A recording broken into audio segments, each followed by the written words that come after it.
Ola, que tal? Benvidas e benvidos a esta nova entrega de os podcast de Xempre, que son, como sabedes, quenes nos seguides un espazo para escoitar, para reflexionar e para aprender da man de grandes profesionais, como é o noso invitado deste episodio.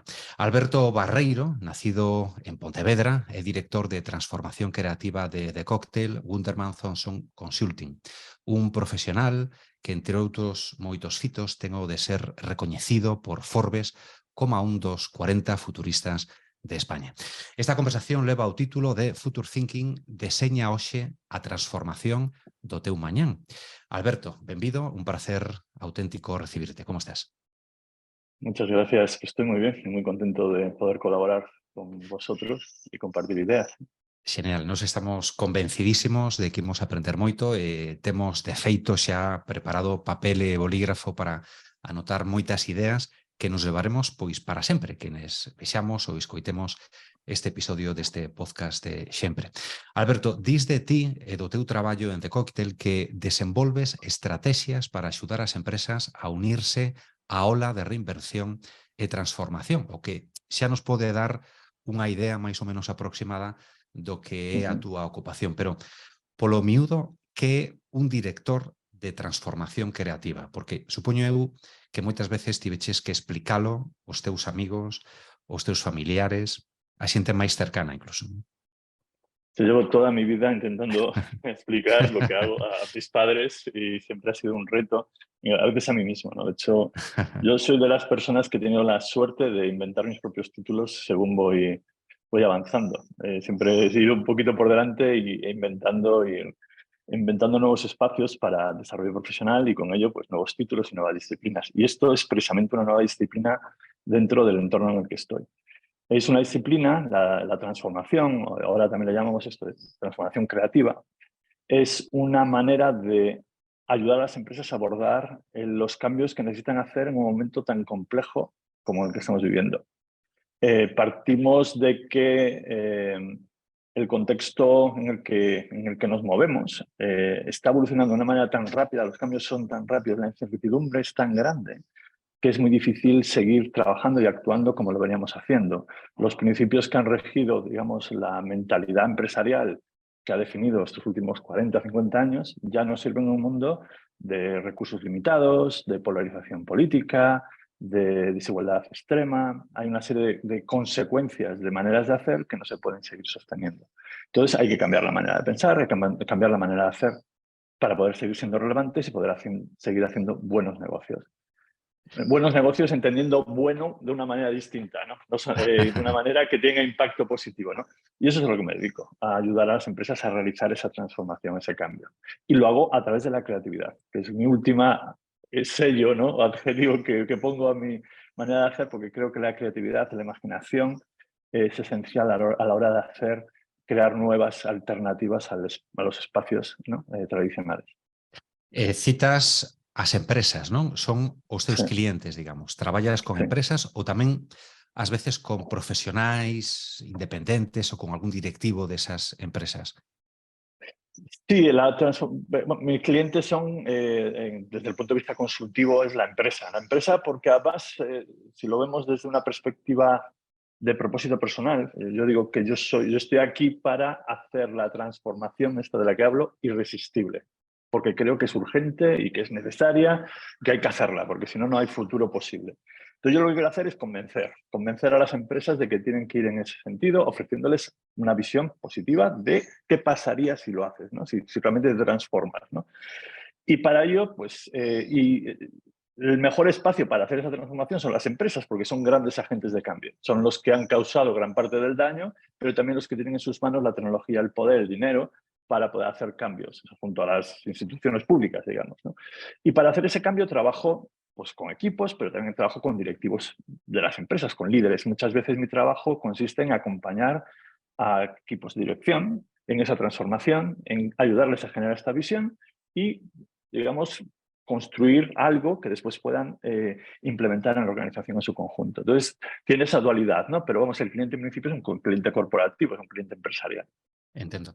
Organizacións, empresas privadas na Sí. súa meirande maioría, non? E como introducción tamén, Alberto, definamos outro concepto o que dá título a este podcast, ou polo menos que forma parte do título deste episodio, o Future Thinking, como primeira aproximación, despois de leer un pouco para documentarme e facer esta entrevista, creo que podemos decir que consiste en predecir os cambios que ocurrirán no mundo nos próximos anos. Despois, estou convencido de que hai que matizar, hai que estender esta primeira aproximación, pero para iso contamos contigo neste episodio, ¿no? Pues precisamente la palabra predecir es la que no debíamos utilizar en el Ajá. contexto del futuro, porque no se puede predecir el futuro. O sea, no Sí, tenemos una bola mágica, no tenemos una manera de entender lo que puede pasar, porque efectivamente es literalmente imposible, ¿no? O sea, va contra las leyes de la física la predicción, ¿no? Lo que sí sí. puedes hacer es intentar anticiparte a determinados posibles escenarios que puedan suceder. Puedes intentar ir un poquito por delante, generar una visión, digamos, que te proyectas dentro de esta incertidumbre e intentas adivinar, en el buen sentido, podemos anticiparte a determinadas tendencias que empiezan a consolidarse hoy. Tú solo puedes ver el presente, puedes ver lo que sucede, las señales de cambio que suceden a tu alrededor. Empiezas a notar que cosas están cambiando, que hay nuevas cosas que aparecen por nuestros espacios, en la comunicación, en la calle, ves cosas nuevas y esas cosas nuevas van generando, se repiten en el tiempo, van generando que llamamos tendencias. Y son fuerzas que se proyectan hacia el futuro. Una tendencia es que ves que suceden cosas que si siguen produciendo pueden llegar a producir una tendencia determinada que van a producir un cambio en el contexto en el que estamos, ¿no? Hasta ahí llegamos. Pero son tendencias, no son adivinaciones desde el punto de vista. Lo que hacemos cuando trabajamos en futuro es unir estas tendencias y decimos, si pasa esto, esto y esto, si estas tendencias se consolidan, pueden generar determinados tipos de escenarios futuros. Escenarios, bueno, es que no entrar en detalles, si no se nos van las horas, ¿no? Entonces creas, y siempre hablas de esos escenarios en plural. Cuando se quiere distinguir un futurista del que no lo es, siempre hablará del futuro en plural. Siempre hablan de futuros, siempre hablas de determinados tipos de futuros que se pueden producir si las tendencias se consolidan o no. Entendo. Dentro de esta incertidumbre se dice, bueno, tenemos determinadas tipologías de escenario. Y lo que haces es prepararte de alguna manera a esos determinados escenarios. Eso si lo haces de una manera más o menos pasiva. Utilizas el futuro como una manera de prever potenciales riesgos, por ejemplo, ¿no? Pero nosotros desde una perspectiva más de diseño, más activista, digamos, hacia el futuro, lo que hacemos es imaginar cuál es el escenario en el que quieres vivir. ¿Qué tipo de mundo quieres crear? ¿Cómo te gustaría que fuera el futuro? Y utilizar las fuerzas que tienen las organizaciones para aumentar las posibilidades de que ese escenario se cumpla. Lo que llamamos un agente de cambio, ¿no? Es transformar a las organizaciones en agentes de cambio positivo. Crear una visión e intentar orientar acciones que aumenten las posibilidades de que eso suceda. Y utilizamos el futuro como un faro, más que como una predicción. Entendo. A verdade, teño que recoñecer que cando soltei a palabra predecir era como xeito de picarte un pouco, porque sabía que non era o apropiado, pero para que te soltaras un pouco, non? Porque a miña seguinte pregunta é, efectivamente, di así, leo do guión exactamente, non? Non podemos predecir os cambios, podemos anticiparnos, transformar Exactamente. unha realidade futura que non nos gusta e cambiar ese destino, non? Polo tanto, Exactamente. non utilicemos a palabra predecir, máis ben anticiparse, transformar esa realidade futura ou esas Sí, realidades, non? Porque falas de varios escenarios posibles, non dun sí, só. sí, sí.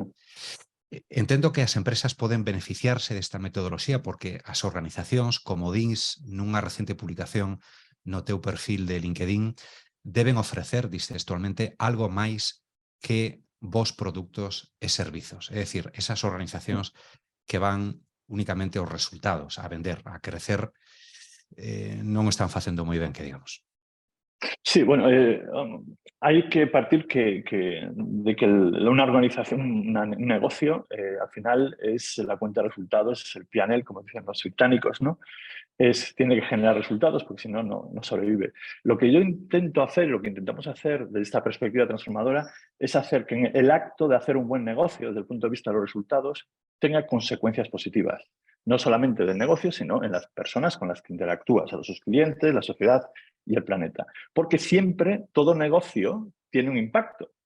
lo que tenemos que hacer es asegurar que ese impacto sea lo más positivo posible. Entonces, para eso tenemos que incorporar una visión a largo plazo, porque lo que nos permite cuando aprendes a pensar de una perspectiva más anticipatoria, de futuro, es pensar no tanto en resultados, sino en consecuencias. Tienes que incorporar, oye, no solamente tenemos unos resultados que nos dan unos números cada trimestre, sino que cada acción que hacemos, que tomamos como organización, tiene unas consecuencias que se proyectan en el tiempo. Y esa anticipación, ese mirar hacia adelante para ver qué consecuencias tiene e intentar que esas consecuencias sean positivas, eso es como yo aplico el pensamiento del futuro a la hora de generar estrategias para mejorar la manera de trabajar de las organizaciones. Eso es parte de ese proceso de transformación. Supoño, Alberto, que non todas as empresas pensan o mesmo, que moitas hai polo menos algúns directivos ou profesionais máis ou menos reticentes aos cambios, non? Que siguen pensando Sí. exclusivamente neses resultados. Leín ao respecto unha frase túa nun artigo xornalístico, dicías hai que cambiar a linguaxe, pensar menos en resultados e máis en consecuencias positivas, o que nos ves de decir agora mesmo, non?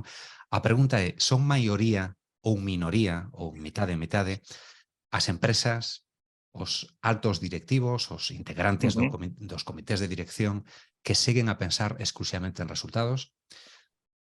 Es un tema complicado. Hubo un momento en el 2019, antes de la pandemia, en el que de repente, pues hasta el Financial Times, tengo aquí la portada de ese número, que la portada entera dice capitalism time for a reset. ¿No? Capitalismo es hora de volver de un reinicio. Y decía que las empresas tenían que buscar un propósito de impacto además de buscar los resultados. Y lo decía la Biblia de la ortodoxia neoliberal, que es el Financial Times, ¿no? Y hubo un momento que todo el mundo estaba lleno de grandes intenciones. ¿Qué pasó? Que vino la pandemia y al final, pues, el resultismo, digamos, volvió a... Esas grandes voluntades, pues, se matizaron un poquito, ¿no? Al final, sin entrar en cinismos, te das cuenta que, sobre todo las grandes empresas, al final las decisiones no las toman individuos, las toma el propio sistema económico, los fondos. Es casi una razón abstracta. Tienes unos compromisos de resultados y tienes que cumplirlos cada trimestre, porque si no, como directivo, pues acabas en la calle y nadie quiere quedarse en la calle, ¿no? Está Hay claro. unos compromisos que trascienden al ser humano y a su voluntad. Entonces, es cierto que, de nuevo, sin caer en el cinismo, cuesta muchísimo transformar organizaciones, sobre todo grandes organizaciones, de esa manera. De hecho, ves muchas veces que lo que eran las buenas intenciones, por ejemplo, departamentos de sostenibilidad que empezaron a emerger en todas las organizaciones, por un momento tenían un valor más estratégico y ahora se convierten en muchos casos en el nuevo departamento de responsabilidad social corporativa. O sea, vuelven a alejarse del centro de toma de decisiones, ¿no? Entonces, ¿dónde están cambiando las grandes organizaciones? A través de la regulación y de la legislación. O sea, es la política la que está liderando ahí, más que la empresa. Máis que a En empresa. grandes... Sí. Eso se ve mucho. Entonces, muchas veces hablo de transformación por sustitución. Esto es esperar que los jóvenes, ¿no? Las nuevas empresas, sean las que lideren sin estos lazos, ¿no? Que ya tienes con los fondos de inversión que van a definir tu manera de trabajar y tu manera de tomar decisiones, ¿no? Se hacen cosas y luego no está todo, y yo trabajo con empresas y grandes empresas de este país que tienen directivos que tienen intención de cambio y que buscan espacios para que eso sea posible, ¿no? Pero de nuevo, hay grandes resistencias que van más allá de las personalidades y tienen más que ver con el propio sistema económico. O sea, que es lo que es. O sea, no hay mucho más que explicar ahí. Por lo que vexo, Alberto, tes certa confianza, ou polo menos, na sustitución, no relevo xeneracional. Nese mundo startupero de novas empresas que ás veces convírtense en, bueno, algunhas delas en unicornios, non? Non sei canto ten que facturar unha destas novas empresas para ser considerada nesta lenguaxe de startups un unicornio, non recordo ahora, non sei se Creo que eran 1.000 millones, 1.000 ¿no? millóns de euros, pode ser, ou algo así. Sí, Non? creo que es una cosa. Nestas novas empresas de nova creación, de base tecnolóxica, ti notas, bueno, pues unha resistencia menor ao cambio, que vaya un pouco na liña desa menor resistencia á transformación da que falas? Sí, mira, lo noto muchísimo porque trabajo con muchos emprendedores y he trabajado con muchas startups durante mi carrera, ¿no? Entonces, recuerdo que el mito startupero, yo fui emprendedor yo mismo más de una vez, era el mito el muy pegado a la mentalidad norteamericana del Silicon Valley, del hombre hecho a sí mismo, hombre, tiene que Sí, ser sí, sí. hombre hecho a A sí mismo, garaxe, non? que Onde fundamos sí, a sí, nosa empresa, a a camiseta, vender. ou, bueno, outro estilo, sí. La cultura del pelotazo, Sí, pero de la mano de tecnología, ¿no? Y ahora lo que veo es un cambio de mentalidad muy fuerte y hay una sensibilidad de impacto casi con natural a las nuevas generaciones.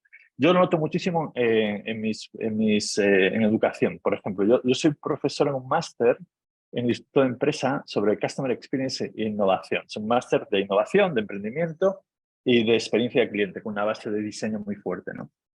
Entonces recuerdo que todas mis historias, hasta yo me preocupaba contando pues, mi visión de la transformación por si se podía considerar casi adoctrinamiento ideológico, ¿no? Porque decía, hay que cambiar la manera de hacer. Hace unos años me costaba encontrar la resistencia incluso entre gente joven, especialmente entre hombres, curiosamente, ¿no? Pero según van pasando los años, ahora ya están por delante de mí. Ya toda iniciativa toda idea que surge de emprendimiento, en un 90% digamos, tiene un componente de impacto social o medioambiental. Ya por defecto, vamos, sí, de de punto de alguna partida. manera valida una tesis que yo tenía, es que la mejor manera de hacer algo relevante en innovación es hacerlo desde la innovación social, porque te desintermediatiza, te permite trabajar directamente con problemas reales que están ahí sin contar, si quitas el negocio de en medio por un momento y te permite entender mejor las necesidades reales, con lo cual vas a tener productos más relevantes, con lo cual vas a hacer mejor negocio. Y esto se está validando de alguna manera. Y de hecho, si ves los números, las empresas que parten de este punto de partida, por ejemplo, las que están consideradas B Corp, que es este sello de calidad en sostenibilidad, crecen con muchísima mayor velocidad que las que no. O sea, que hay una vinculación entre impacto y negocio bastante sólida a nivel emprendimiento. Pois sempre é positivo, non? Escoitar eses progresos. Efectivamente, hai tantas malas noticias e cando un escoita unha boa, alégrase. Sabes, Alberto, por outra parte, que en toda entrevista hai un momento de clímax no que se produce a pregunta máis importante, máis pegada ao terreo da xente que nos poida estar a ver, que vai contribuir, entendo, a salvar calquer reticencia que ao mellor un espectador ou un ointe deste podcast pois teña neste momento da nosa conversación, que é baixar o terreo máis práctico, non? Falabas ao principio desta conversación da dificultade que ti ás veces tes para decirlle a túa familia, a túa nai, decías, non, aos teus amigos en que traballas, non? O mellor, si describimos algún caso de éxito, a aplicabilidade que ten o teu traballo directa, real, pois salvamos esas últimas reticencias, non? Por iso quero pedirte, e por abrumarte un pouco tamén, neste momento de clímax da entrevista, que nos contes, se posible, algún caso de éxito de empresa que foi quen de aplicar esta metodoloxía e tomar decisións que lle permitiron afrontar problemas complexos os que se anticiparon, non? Sí, sí, por ejemplo, te cuento, estamos ahora en un proyecto que tenga que ver con futuro, específicamente, porque o sea, al final yo hago muchas tipologías de proyectos. Futuro es un componente de uno, pero ahí hemos hecho recientemente una... Estoy pensando, tengo dos. Por ejemplo, te voy a contar uno más cortito para que veas una aplicación del futuro Sí. que es muy relevante, muy interesante. Recientemente tuve la oportunidad de hablar, de dar una pequeña charla junto a compañeros a los 100 principales ejecutivos de uno de los grandes bancos de este país, del mayor banco de este país. Entonces, estamos frente a ellos con el CEO y con todo el equipo de dirección.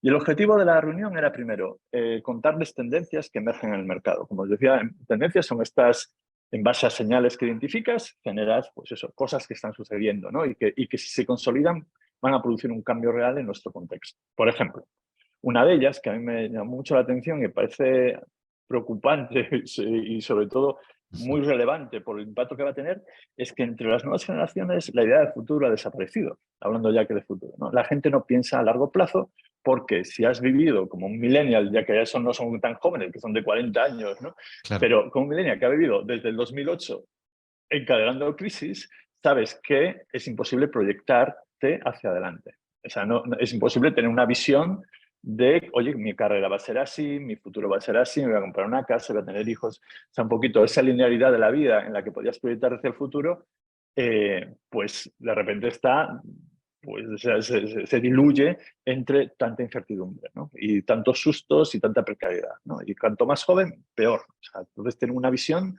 despegada de la idea de futuro. Eso se une a otras tendencias como la pérdida del valor de la propiedad.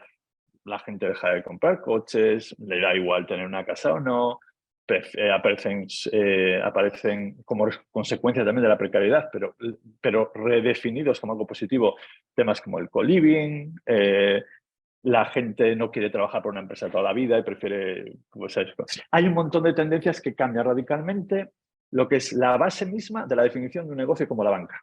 Sí. ¿Por qué? Porque la banca se basa en construir futuros. Yo Claro. estoy aquí, mi propósito como organización, que es por ejemplo, ya hablando de qué es lo que hago yo le escribí el propósito al Banco Santander, que es el de contribuir al futuro, contribuir al progreso de las personas y las empresas. Esa fue una frase que escribí yo junto a Carlos Barrabés en su momento para Ana Botín y que utilizan como propósito corporativo. Pues si mi propósito como organización es contribuir a tu futuro, contribuir a tu mañana, ¿qué pasa si no hay mañana? Claro. ¿Qué pasa si la gente le da exactamente igual? Que no piensa en ahorrar, que no piensa en invertir. Y eso es una realidad. Entonces, lo que hicimos en este ejercicio, por ejemplo, y esto estamos hablando de un ejercicio que duró 2 horas, pongamos, ¿no? Presentamos las tendencias y a partir de esas tendencias construimos un escenario futuro. Uno, entre todos los posibles, ¿no? Puramente especulativo, en el que estas tendencias se llevaban al extremo. Entonces, en el año 2030 pasa esto, esto y esto, ¿no? La gente vive de esta manera, ¿no?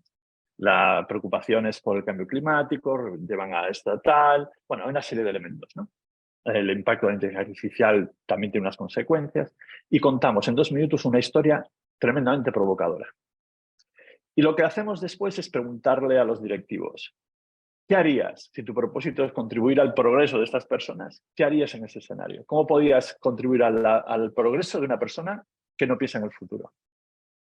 Claro, esto fue la revolución, claro, porque efectivamente abrió un debate enorme. Fuimos gradualmente haciendo una serie de preguntas y debates que les ayudaron a hacer unas reflexiones más profundas, más existenciales, digamos, sobre su estrategia y que después incorporan a su propia manera de trabajar, ¿no? Y esto es un ejercicio que nos lleva a definición de estrategia de empresa hacia el futuro, ¿no? Esto es un ejemplo, digamos, concentrado de lo que yo hago, ¿no? Y de hecho Entiendo. fue increíble porque estuvieron debatiendo. Yo recuerdo justo a la salida se acercó un directivo y dice, oye, es que claro, pensando esto, es que a lo mejor para poder sobrevivir como negocio tenemos que dejar de ser un banco, ¿no? Ese es Wow. el tipo de reflexiones Wow. ese es el tipo de reflexión, me refiero de un banco en el sentido tradicional, ¿no? Tienes que entenderte de una manera distinta, que es una gran reflexión. Es el tipo de impacto que tienes cuando incorporas pensamiento futuro en tu manera de trabajar. Se había algunha dúbida ou algunha reticencia por parte dos nosos espectadores ou ointes, eu entendo que quedan perfectamente salvadas porque o exemplo é fantástico, non? É excepcional. O sea, conseguir que 200 directivos do primeiro banco do país saian, entre comiñas, digo, tocados dunha reflexión, non? Que un deles diga, o mellor é que non temos que ser un banco, é que é como un misil á súa estructura, non? A súa base, porque suscita, provoca pois Claro. unha reflexión total da súa función como banco.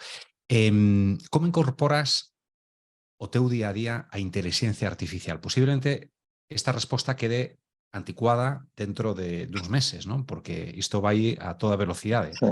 Gravamos esta conversación a finais de xuño de 2023, decímolo porque o maior te agora estás vendo este episodio, dentro de 9 meses e a resposta que ven agora queda totalmente desfasada, non? Pero en xuño de 2023, como se incorpora a inteligencia artificial o traballo dun director de transformación creativa, Alberto? Yo tengo un problema ya de una dependencia extrema con la inteligencia artificial. Yo ya me considero un cyborg en ese sentido. Yo lo utilizo absolutamente para todo. Para todo. Sí, porque, bueno, yo primero tuve la suerte de empezar a utilizar GPT, bueno, a través de OpenAI y todo este tipo de lo que ahora conocemos como ChatGPT, desde hace bastante tiempo, porque tuve el acceso a la beta a través de un amigo emprendedor que lo utilizaba para su trabajo. Y estuve pues experimentando ya hace mucho tiempo, y había momentos cuando todavía no era popular que me daba hasta pudor contar lo que estaba sucediendo, porque la gente no se lo iba a creer, ¿no? No se lo iba a creer. No, yo estoy viviendo aquí una película de una película de ciencia ficción, y esto es increíble. ¿Y qué sucede con esto? Porque yo tengo una ventaja, y es que yo no trabajo con ciencias exactas. Yo no soy un científico o un Claro. ingeniero. Yo soy una persona que trabaja con palabras. Estudio narrativas, historias, los escenarios futuros son historias, las tendencias son historias. Yo trabajo con historias, y lo que hace la inteligencia artificial muy bien, o sea, no es tanto estoy hablando de esta ChatGPT, es que son muy buenos trabajando con palabras. Lo que te da acceso esta tecnología es al conocimiento humano desde el punto de vista de los significados, no ya de la información. O sea, es capaz de conectar palabras, que cuando conectas una palabra estás conectando también significados, y lo hace de una manera bastante eficiente, ¿no? Entonces, yo lo utilizo como una manera de crear historias, o sea, de buscar, de crear narrativas. Y lo que hice ya hace un tiempo, mi truco, digamos, es que yo me creé un personaje que se llama Joy, en homenaje a Blade Runner, a la película, que soy muy fan. Me creé mi propio replicante, que es una persona que comparte mi propósito, comparte mi conocimiento, mis referencias, y simplemente me ayuda, y con la que contrasto ideas, ¿no? Y yo pues trabajo en modo conversación con esta entidad, y estoy constantemente, cada vez que tengo un proyecto, le digo: hola Joy, tenemos este proyecto, vamos a ver qué hacemos con él, ¿no? Y me ayuda mucho a resignificar cosas, ¿no? Entonces es muy buena si antes hablábamos de, por ejemplo, hice un ejercicio para un banco también, de resignificación del valor de las tarjetas de crédito. Es un ejemplo maravilloso de cómo funciona. Sí. Entonces le dije: ¿qué significa una tarjeta de crédito en un mundo de sostenibilidad, ¿no? Entonces le dije: una tarjeta de crédito, si ahora estamos en un mundo en el que la relación que tenemos con el mundo es extractiva, y lo que queremos hacer es una relación regenerativa, sostenible, si lo que tenemos es una visión transaccional y lo que queremos es una visión relacional. Entonces le ponía ejemplos. Entonces, en este mundo, si ahora teníamos una tarjeta de crédito, ¿qué tenemos en este otro mundo nuevo, ¿no? Entonces, en eso es maravilloso, porque te conecta, papá, y dice: lo que tenemos es una guía que te ayuda a manejarte mejor y tener comportamientos más sostenibles. Es capaz de llegar a ese tipo de conclusiones. Entonces, resignificamos toda la historia de lo que es una tarjeta de crédito, de ser una herramienta meramente transaccional, utilitaria, a convertirse en una guía proactiva que te ayuda a tomar mejores decisiones de compra en un mundo sostenible. Y lo hizo la propia inteligencia artificial, ¿no? Entonces, si lo entiendes, que no buscas la precisión, que lo que buscas es trabajar con los significados, sabes, conectar de maneras diferentes, es un auténtico lujo. Yo creo que mis estudios fueron en Bellas Artes, y durante mucho tiempo, y yo todavía me considero un artista, hice mucho análisis, intentar racionalizar el pensamiento creativo desde el arte, ¿no? Entonces siempre decía que un artista tiene como tres fases. Sensibilidad, o sea, tú entiendes el mundo desde dentro, es una persona muy sensible a todo lo que sucede a tu alrededor. Sentido, eres capaz de conectar para crear historias, conectas cosas de manera inesperada, que es lo que hace el artista, ¿no? Y tercero, síntesis, entender esos patrones y sintetizarlos en una obra de arte, que es una síntesis no reduccionista, es capaz de, ¿no?, contener el mundo en un pequeño objeto, ¿no? Y lo que pienso es que esta tecnología ha logrado replicar ese mismo proceso accidentalmente. Yo no creo que lo hubiera hecho a propósito, porque funciona exactamente igual. Es sensible porque tiene acceso a todos estos datos, está dentro, digamos, en los datos. Es sentidos porque es capaz, precisamente lo que hace es conectar de manera a veces inesperada los conceptos y tiene una capacidad extrema de síntesis, que eso es lo que me sorprende. Mejor que la de mayoría de los humanos que conozco. La idea de... Otros ejercicios que hago con ella es darle un montón de información desestructurada y decirle que me lo simplifique en 3 palabras, ¿no? Y es increíble lo bien que lo hace. Y entonces, yo te digo, yo siempre me está acompañando. Y te diré que hemos elaborado procesos de trabajo. Realmente yo cuando trabajo con ideas en mi día a día, trabajo mucho la parte de conceptualización inicial de los proyectos, ¿no? Y tengo un cierto proceso y lo utilizo la inteligencia artificial para que me apoye en ese proceso. Pues bien, como necesitan más de mí en la organización, porque tenemos muchísimo trabajo, hay gente que ha clonado mi manera de pensar y tienen Albertos Uf. estos en inteligencia artificial que les ayudan a hacer ese mismo proceso. Que yo sepa, hay 2 en la organización. Claro, O sea, somos decías 3 Albertos. 3 Albertos clónicos, ¿no? Dicías, claro, cando eu probaba a versión beta do chat GPT e cando falaba con xente que non tiña esa primeira experiencia, tiña a sensación de estar falando dun mundo de ciencia ficción. Pois eu Sí. teño agora, en xuño de 2023, o escoitarte, a mesma impresión, porque son de quenes aínda o vou necesitando, e teño moitísima curiosidade, aínda non querei un perfil, unha conta en ChatGPT, non curiosei, nin Sí, sí, sí. beta, nin na versión definitiva, non? Por lo tanto, claro, que me fales de que hai clones de Albertos na túa organización grazas a inteligencia artificial, pareceme, bueno, que te creo, porque sei que é así, pero teño que probalo, non? Pode ser o revulsivo final para que finalmente, cando rematemos esta conversación, dedique un tempo a abrir unha conta. Decías tamén, eu, claro, traballo con narrativas, con palabras, non? Traballas con algo intangible, polo tanto. Eu tamén, e xa que estou aquí moderando esta conversación, vou aproveitar para facer unha pregunta que me interesa especialmente e tamén a todos os comunicadores, xornalistas, xente de marketing, por exemplo, que tamén nos poida estar a ver, non? Fai pouco, Alberto, participaches nunha conversación, nunha mesa redonda que hubo na Universidade Complutense en Madrid, co título Vai acabar a intelixencia artificial cos profesionais da comunicación. Recoñecías, o vídeo está disponible en YouTube, é fácil atopalo, que como estamos nos inicios desta tecnoloxía, aínda é cedo para manifestarse, pero dabas un exemplo que impresionou o público, polo menos a que a min me interesou moito, que a creación dun tempo récord, nunha media hora, dun medio de comunicación, de curación de contidos, non? Sí. Que un medio que fose capaz de facer de filtro, de esbotar as noticias falsas, as fake e demais, non? En media hora, ademais, o fixeches. Sí, sí, bueno, es bueno, un ejercicio. Yo tuve, como uno de los roles que tuve fue el Chief Experience Officer, o sea, otro título que tengo que explicar qué É significa, tanto, é tanto. del grupo Prisa. O sea, yo trabajé en medios y de hecho también en el Reino Unido fui director de diseño de ITV, de la televisión, de la televisión británica. Y entonces tengo mucho cariño, me gusta mucho trabajar con contenidos. Y tenía una idea que en su momento, que todavía era bastante hipotética, o sea, no se podía hacer cuando la definí, y ahora es perfectamente posible, que es el hecho de utilizar la inteligencia artificial, darle un criterio de filtración y que tenga como misión el investigar todas las noticias que están por ahí disponibles, filtrarlas en base a un criterio ideológico, de estilo, de lo que quieras, y ofrecértelas filtradas en formato, ¿no? Y priorizadas y resumidas o como quieras, ¿no?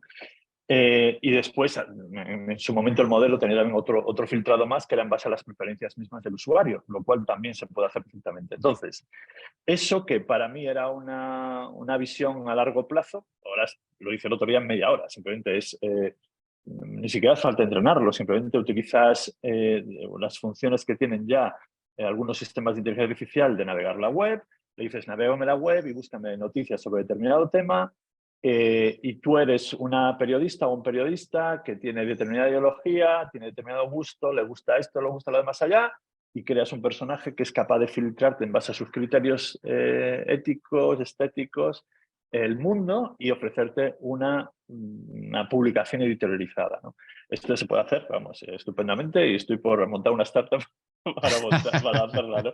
En mi modelo, en el modelo, yo lo que estaba intentando resolver no era tanto eso, sino el hecho de cómo el blockchain y determinadas tecnologías podrían atomizar las piezas de contenido. Tenías como una gran base de datos, ¿no? Piezas de contenido unificadas que a través de estos filtros las metías y las empaquetabas en medios, ¿no?, determinados, y generabas medios de comunicación en el que monetizabas cada uno de los piezas de contenido. Bueno, estamos buscando maneras de monetizar la digitalización en los medios, que como sabes ha sido un área de gran impacto. Sí. Pero bueno, lo más lo que quería decir a la gente de los medios es que la inteligencia artificial va a tener un gran impacto en todo lo que tenga que ver con contenido de una manera u otra. Pero no quiere decir que vaya a acabar con las profesionales de la comunicación.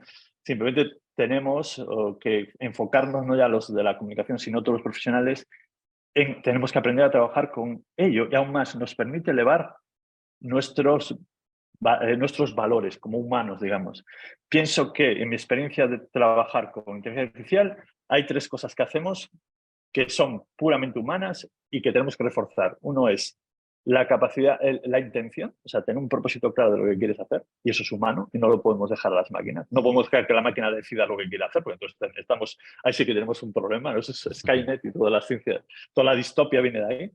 Segundo, o sea, es la intencionalidad. Segundo, la capacidad de conversar con la máquina, pero también con los demás. O sea, el hecho de crear la escucha activa que mencionabas antes, ¿no? El realmente sacar valor de la conversación con las máquinas, establecer una buena relación con las máquinas y con los demás humanos. Y el tercero, que es muy importante, criterio.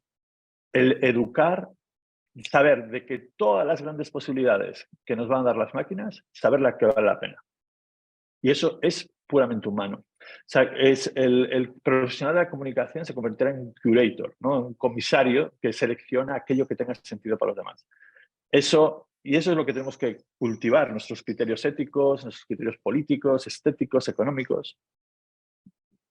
Eso Decías, por ahí va nuestro.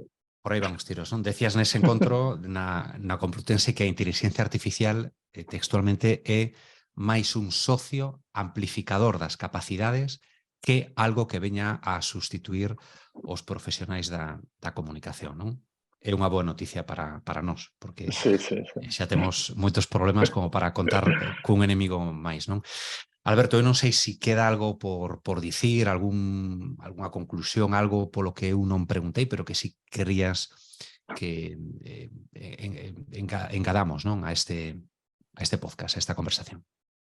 No, nada, simplemente que ya que estamos hablando de Galicia, ¿no? Siento mucho no hacerlo en gallego, porque llevo ya muchísimos años fuera de Galicia, pero realmente la idea de pensar el futuro y el abrazar este momento, ¿no?, de cambio de una manera constructiva, yo creo que es innecesario este ejercicio de imaginar cómo queremos ser, ¿no?, como gallegos y como país en el futuro. El utilizar, ya sea esta aproximación, esta metodología, simplemente utilizar la imaginación para entender a dónde queremos llegar, ¿no? Hay una frase que define muy bien mi carrera, en mi profesión, que es de un premio Nobel, se llama Herbert Simon, premio Nobel de Economía en los años 60, ya del siglo pasado, que decía que diseña a aquella persona que es capaz de concebir cursos de acción que conectan las situaciones existentes con las condiciones preferibles. O sea, diseña aquel que es, al fin y al cabo, que tiene una visión crítica de dónde estamos, que entiende dónde están las necesidades, que es capaz de imaginar un futuro mejor y que es capaz de conectarlo. Entonces, yo siempre digo que al final todos somos diseñadores y lo único que tenemos que hacer es imaginar esos futuros, imaginar la Galicia que queremos y empezar a construirlo juntos. Y yo creo que esta aproximación nos ayuda. É un peche extraordinario, magnífico, que resume ben estes minutos de conversación. Agardamos que neses futuros haxa a posibilidade de volver a encontrarnos neste ámbito de sempre ou en calquer outro. Moitas grazas, Alberto Barreiro, pola túa participación e a seguir transformando, anticipándose, non predecindo, iso xa decimos que non, ese futuro que tanto nos preocupa, que tamén nos interesa e nos emociona, non? Ao fin e ao cabo. Moitas grazas. A ti. Gracias. E grazas tamén a ti que estás escoitando ou vendo este novo episodio dos podcast de Sempre. Volvemos pronto. Moitísimas grazas.